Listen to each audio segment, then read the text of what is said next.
গেমারদের উদ্দেশ্য করে রিয়েলমি নতুন একটা দুর্দান্ত ফোন নিয়ে আসছে। দুর্দান্ত বলছি তার একটা কারণ রয়েছে। এই ফোনটার বডিতে মেটাল রয়েছে, ভালো একটা ডিসপ্লের পাশাপাশি হাই রিফ্রেশ রেট রয়েছে এবং একটা পাওয়ারফুল প্রসেসর রয়েছে। যেহেতু গেমিং ফোন পাওয়ারফুল থাকবেই এবং গেমিং এর জন্য একটি বড় ব্যাটারি রয়েছে। এখন অনেকে ভাবতে পারে যেহেতু এটা গেমিং ফোন ক্যামেরা সেকশনে তেমন নজর দেওয়া হয়নি। না, ক্যামেরা সেকশনও যথেষ্ট পরিমাণ নজর দেওয়া হয়েছে। টেলিফোটো ক্যামেরা রয়েছে এবং ভালো একটা আল্ট্রা ওয়াইড রয়েছে, যেখানে আমরা দেখতে পারি যে ৬০-৬৫ হাজার টাকার ফোনেও বর্তমানে টেলিফোটো দিচ্ছে না, সেখানে একটা গেমিং ফোনে আমরা টেলিফোটো পাচ্ছি। এছাড়া আল্ট্রাসনিক ফিঙ্গারপ্রিন্ট রয়েছে। এই সব কিছু মাত্র একটা ফোনের ভিতর পেয়ে যাবেন রিয়েলমি নিউ 8। এমন পাওয়ারফুল ফোন রিয়েলমি সচরাচর বের করে না, কিন্তু মাঝে মাঝে রিয়েলমি এরকম চমক দিয়ে থাকে। ফোনটি বাংলাদেশে আপনি ৫৬,০০০ টাকার ভিতরে পেয়ে যাবেন। এই ফোনটা ব্ল্যাক বক্সে এসেছে এবং এইটার ভিতরে রয়েছে একটা কেসিং এবং 80 ওয়াটের একটি চার্জার ও কেবল রয়েছে, যেগুলো সাধারণত সব ফোনেই থাকে। তো এবার চলে আসি ফোনটির ডিজাইনে। ডিজাইনটা একদম ইউনিক করা হয়েছে, যে এই ডিজাইন আমরা আগে পরে দেখিনি। পিছে একটা স্কোয়ার এলইডি টাইপের বক্স রয়েছে, সার্কেল টাইপের, বিভিন্ন ধরনের কালার আপনি কাস্টমাইজ করে নিতে পারবেন। এটা অনেকটা নাথিং এর মতো একটা ফিল দিচ্ছিল পিছে যে স্টেপ লাইট গুলো, এবং ডিজাইনটা একটু রোবোটিক লাগছিল। সব মিলিয়ে বলা যায় যে ডিজাইনটা খারাপ না, এটা ইউনিক করা হয়েছে। ফোনটা আপনি 3টে কালার ভেরিয়েন্টে পেয়ে যাবেন। আমাদের কাছে যেটা আছে এটা ব্যতীত আরো 2টা আছে, সেই 2টা একটু বেশি ভালো লাগছিল। ওভারঅল বলা যায় যে ডিজাইনটা খুব একটা খারাপ না, ডিজাইনটা অনেক নতুনত্ব এসেছে এবং ইউনিক রয়েছে। এই ফোনটার ওয়েট রয়েছে 218 গ্রামের মতো এবং 8.3 মিলিমিটারের থিকনেস রয়েছে। একটু বেশি মনে হচ্ছে তাই না? হ্যাঁ, এখানে 8000 mAh এর ব্যাটারি রয়েছে, তো এই কারণে একটু থিকনেসটা একটু মোটা হচ্ছে। গ্লাস ব্যাক রয়েছে এবং ফ্রেমে মেটাল রয়েছে, এই কারণে ওয়েট বেশি হওয়ার রিজন এখানে একটু রয়েছে। যেহেতু মেটাল থাকার কারণে আরেকটু সমস্যা হচ্ছে যে হিটটা এই মেটালে একটু বেশি অনুভব হচ্ছে। এটা একটু বেশি সমস্যার দিকেই বলা যায়। তবে ফোনটার ওয়েট ডিস্ট্রিবিউশনটা একদম ভালো রয়েছে, ফোনটা হাতে ব্যালেন্স হচ্ছে এবং ইন হ্যান্ড ফিলটাও যথেষ্ট পরিমাণ ভালো ছিল। অধিক সময় ইউজ করার পরও হাতে তেমন মনে হচ্ছিল না যে একটু হেভি ফোন ইউজ করতেছি, বলা যায় একটু হেভি। এবার চলে আসি ডিসপ্লে সেকশনে। ডিসপ্লে সেকশনে যথেষ্ট ভালো চমক রয়েছে, কারণ এটা একটা গেমিং ফোন, ডিসপ্লেতে ভালো থাকবে এটাই স্বাভাবিক বিষয়। 6.78 ইঞ্চের এলটিপিও অ্যামোলেড ডিসপ্লে রয়েছে, 1.5K রেজুলেশন রয়েছে। এখানে 144 হার্জের রিফ্রেশ রেট রয়েছে। সব অ্যাপসে এখনো আমরা 120 হার্জি পাচ্ছি, আপনি ওই 120 হার্জি পাবেন, তবে একটু স্মুথ বেশি মনে হচ্ছে। ডিসপ্লের কালার টোনটা একটু ভাইব্রেন্ট লাগছিল আর একটু আপনার আর্মিশ টোনের দিকে একটু নিয়ে যাচ্ছিল, অতটা নোটিসেবল না, তবে একটু বোঝা যাচ্ছে যে একটু আর্মের দিকে আছে। এটার পিক ব্রাইটনেস যথেষ্ট ভালো রয়েছে।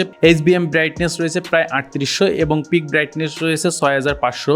এই কারণে আপনি আউটডোরে হার্শ লাইটে গেলেও আপনার তেমন কোনো সমস্যা হবে না, আপনি গেমিং করতে পারবেন এবং ভিডিও দেখতে পারবেন আউটডোরে ডিরেক্ট সানলাইটেও। আসলে যারা গেমার তাদের আউটডোর ইনডোরে এটা কোনো ম্যাটার না, তারা অনেক সময় আউটডোরে বসেও খেলা শুরু করে। এইসব বিষয়ে খেয়াল রেখেই হয়তো ব্রাইটনেস এতটা বেশি দেওয়া হয়েছে, তবে এটা একটা ভালো বিষয় হয়েছে। ব্রাইটনেস বেশি থাকায় অনেক ধরনের সুবিধা হয় এবং ডিসপ্লে কালারটাও যথেষ্ট ভালো রয়েছে। এখানে আপনি ইউটিউবে HDR ভিডিও দেখতে পারবেন এবং নেটফ্লিক্স থেকেও HDR ভিডিও দেখতে পারবেন। এছাড়া টিকটক বা অন্য কোনো সোশ্যাল মিডিয়ার প্ল্যাটফর্মে সেখানে আপনার একটা ভিডিও দেখার যে ভাইবটা অনেকটা ভালো দিবে। এবং এখানে স্টেরিও স্পিকার রয়েছে, এই কারণে ভিডিও দেখার এক্সপিরিয়েন্সটা আরেকটু বেশি হয়ে যাবে এবং যথেষ্ট পরিমাণ ভালো লাউডও রয়েছে। এবার চলে আসি প্রসেসর সেকশনে, দেখি এখানে কি দেওয়া হয়েছে। স্ন্যাপড্রাগন 8 Gen 5 এবং এটা একটা 3 nanometer চিপসেট। এটা জানি আমরা যথেষ্ট পাওয়ারফুল, কারণ এখানে এত স্কোর প্রায় 3.2 মিলিয়নের মতো আসছে, যেটা বলা যায় একটা হিউজ।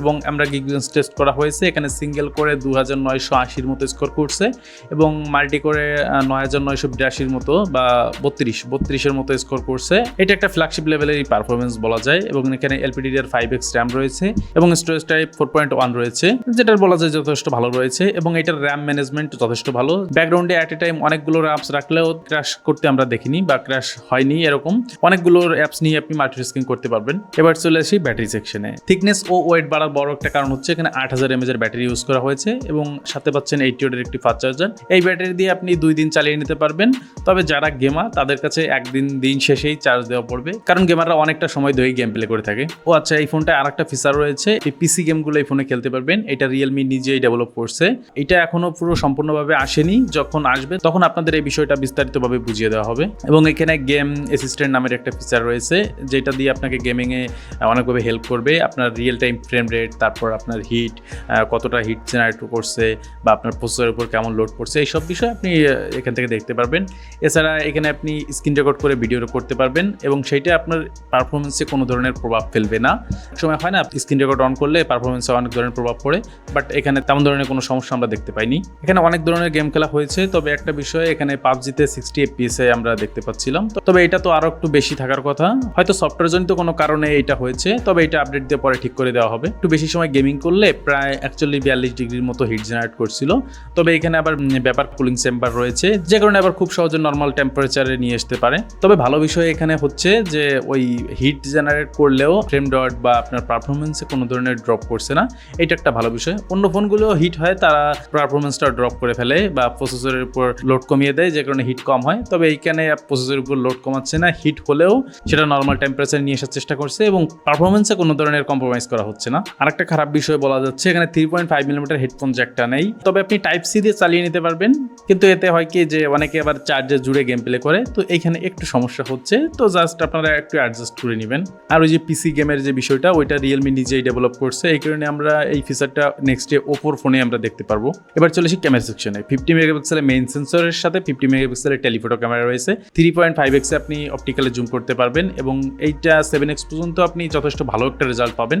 তবে এরপর গেলে একটু ডিটেলের ঘাটতি দেখা যাচ্ছিল এবং সেলফি ক্যামেরায় রয়েছে 16 মেগাপিক্সেল, ওর সাথে 8 মেগাপিক্সেলের একটা আল্ট্রা ওয়াইড রয়েছে।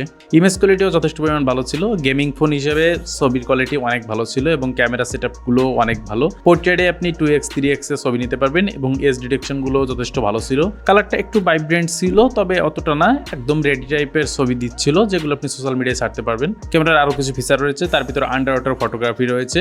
ও হ্যাঁ, এটা IP68 ও 69 এর রেটিং রয়েছে, এই কারণে আপনি আন্ডার ওয়াটার ফটোগ্রাফি করতে পারবেন এবং রাবলি ইউজ করতে পারবেন। আর হ্যাঁ, এটা ভিডিও করতে পারবেন 4K 60 FPS এ এবং ফ্রন্টে এবং আল্ট্রা ওয়াইডে আপনি 1080p তে ভিডিও রেকর্ড করতে পারবেন। এখানে আপনি 4K সুবিধা পাবেন না। এবার চলে আসি ইউআইতে। রিয়েলমি ইউআই 7.0 রয়েছে এবং আউট অফ দ্য বক্স এটা অ্যান্ড্রয়েড 16 এ রান করবে। এখানে আপনি 3 বছরের মতো ওএস আপডেট পেয়ে যাবেন এবং 4 বছরের মতো সিকিউরিটি আপডেট পেয়ে যাবেন। ইন ডিসপ্লে ফিঙ্গারপ্রিন্ট রয়েছে এবং এটা আল্ট্রাসনিক এবং এটার পজিশনও ঠিক রয়েছে, একদম নিচের দিকে লাগছিল না। সাথে হ্যাপটিক মোটরটাও ভালো ছিল, এটার ফিডব্যাকটা যথেষ্ট স্যাটিসফ্যাকশন দিচ্ছিল। এবার চলে আসি কানেক্টিভিটিতে। 5G ব্যান্ড রয়েছে এবং ওয়াইফাই ভার্সন 7 রয়েছে, ব্লুটুথ ভার্সন 6.0 রয়েছে এবং এখানে NFC সাপোর্ট রয়েছে। তো ওভারঅল বলা যায় যে এই ফোনটা কাদের জন্য? এই ফোনটা সরাসরি গেমারদের জন্যই বলা যাচ্ছে, কারণ এখানে গেমিং এর উপর সম্পূর্ণ ফোকাস দেওয়া হয়েছে। আর এই ফোনটা ক্যামেরার দিক দিয়েও একদম পিছিয়ে আছে এমন না, অনেক গেমিং ফোনেই রয়েছে যেগুলো ক্যামেরায় পিছিয়ে থাকে, একদম পিছিয়ে নেই, আবার একদম এগিয়ে আছে এমনও না। ফোনটাকে মেইন প্রায়োরিটি গেমিং এর দিকে রাখতে পারবেন, এরপর ওভারঅল আপনি ফোনটাকে নর্মাল ভাবেও ব্যবহার করতে পারবেন। তো এই ফোনটা বর্তমানে 56,000 টাকার ভিতর বাংলাদেশে পেয়ে যাবেন। তো যাই হোক, নেক্সটে আপনারা কোন ফোনের ভিডিও চান সেটা একটু কমেন্ট সেকশনে জানিয়ে দেবেন। ভিডিওটা এই পর্যন্ত ছিল, ভালো লাগলে একটি লাইক করে দেবেন এবং সাবস্ক্রাইব করে রাখবেন।